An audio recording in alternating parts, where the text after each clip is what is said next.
The Supreme Court of Canada today announced that they will not hear an appeal for the saving of the ostriches out at the Universal Ostrich Farm in British Columbia. And my name is John Hare, and the reason I'm chiming in on this is that I'm in Winnipeg. We have a biotech company that harvests antibodies from the eggs of layer hens. And the reason I've gotten involved in this cause initially was because the technology that those ostriches in British Columbia were being used for was to get the antibodies from their eggs. The same technology we do here in Winnipeg, and as a matter of fact, we've gotten to the point of taking that technology with a veterinary biologic approved by that same CFIA, by the way, to treat E. coli in baby pigs. That was the first one. We're now actually into a phase 2 clinical trial, which has been, sanctioned by Health Canada to treat C. difficile in humans using, again, the same IgY antibody technology that those ostriches were being used for. Now that this order has come down from the Supreme Court that they will not hear an appeal to save the ostriches, we're left with nothing more than the people that are actually going to be doing this cull. So in other words, we have no politicians with the balls to stand up and say something against the CFIA. Don't ask me why Canada has now decided that we're going to let the bureaucrats dictate what goes on in our country. The CFIA has a mandate to cull these birds based on who knows what. As a matter of fact, it's an international mandate. And I can see why Carney has not said anything about it, because he's a globalist to begin with. His attitude is whatever the bureaucrats want is good. That has nothing to do with the individuals that are running this farm that have invested, 35 years in raising these ostriches. They're virtually pets for them. And so now we've got bureaucrats that are dictating to a family farm in British Columbia that they're going to kill their birds. Birds that are more than just birds. They've had these birds for 35 years. They're pets. So let's just think about this. If you've got a couple of dogs, all of a sudden the CFIA decides those dogs should be culled. They're your pets, okay? Now, you're going to just go along with, because the CFIA has all power. They have no boss. They theoretically do. The Minister of Health and Minister of Agriculture, federal, could, if they wanted to, if they had any courage, could stand up and say, no, this is wrong. And by the way, it is wrong. There is nothing that shows anything that these birds should be culled. As a matter of fact, here's another guy. There's a politician in Manitoba who I spoke with a couple of weeks ago. He's a Conservative member of Parliament, and he thinks those birds should be culled. And he just bases it on, this is an international thing. If we don't cull those birds, we're going to get a bad reputation.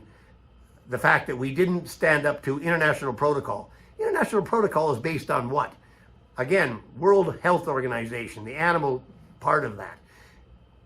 We're not beholden to them whatsoever.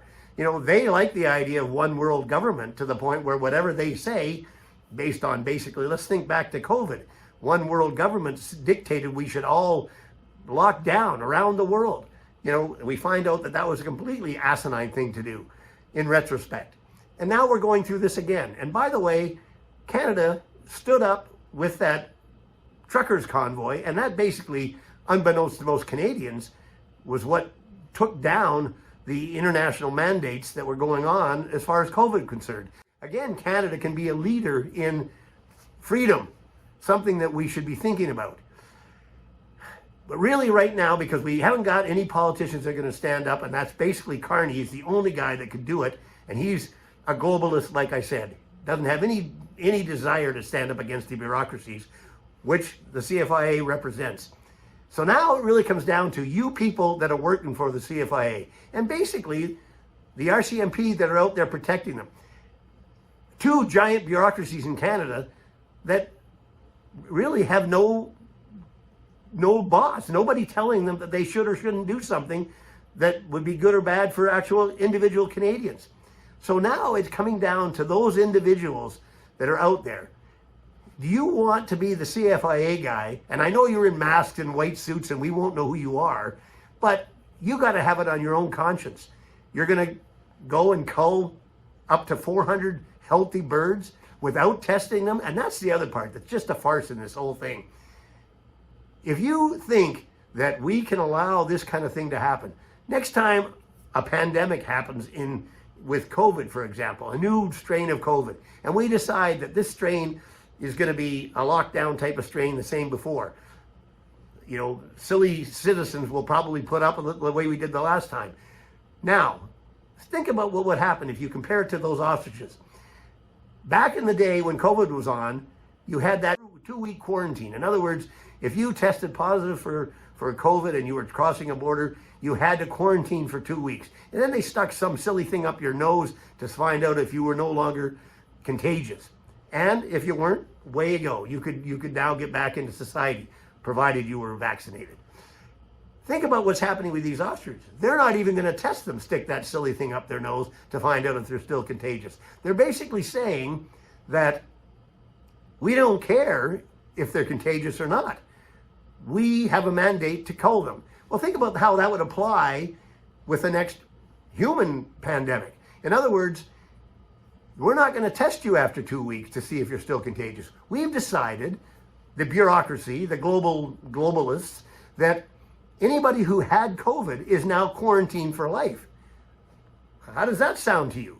Oh, we wouldn't put up with it. Well, why are we putting up with the ostriches? They've been healthy for now over 290 days.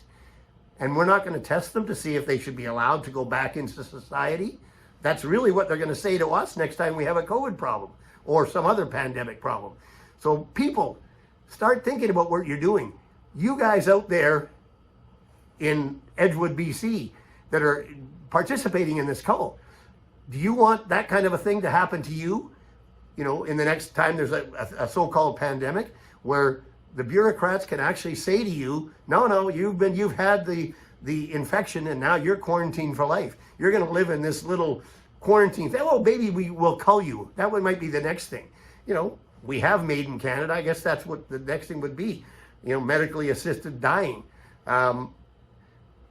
Stand up, people. And the only people now that left, because we know our politicians aren't going to do it, there is some good science that is involved with those ostriches, for one, and it's a humanitarian thing to do, for two.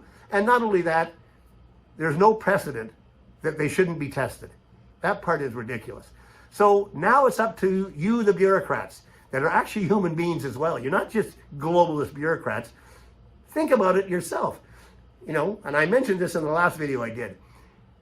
Back in the Second World War with Nazis, they were doing things they shouldn't have been doing. And they just said, oh, well, I was following orders. Bullshit. You know, there were bad orders. And if you didn't have the balls to stand up and say, you know, these are stupid. Why are we doing this? Well, then you're, as an individual, a loser, okay? My opinion, whether or not we ever get this video to air or not, but we're on the day of when the decisions have to be made by the individuals that are going to do the culling. You're the last line of defense. You know, have some guts and say, this is stupid. Why are we doing this? Because some bureaucrat told me I have to? Enough. Have some courage. Say, no, we're not going to do this. We're not going to protect the people that are doing it, as the RCMP are doing. Two big bureaucracies in Canada that are autonomous, don't seem to have anybody telling them they should have a conscience. Enough. Thanks for watching.